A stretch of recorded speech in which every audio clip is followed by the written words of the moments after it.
Welcome to Not Milk Never Milk. Subscribe if you're lactose intolerant. In this video, I will show how to disconnect the horn on a Dodge Avenger.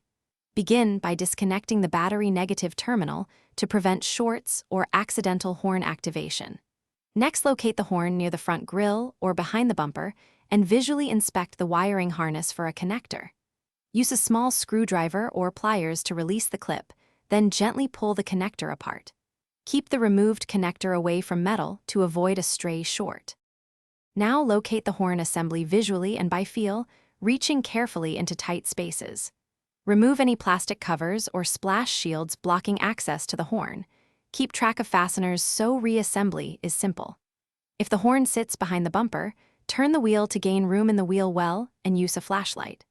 Identify the horn's electrical connector and mount bolts so you can disconnect and remove it without forcing parts.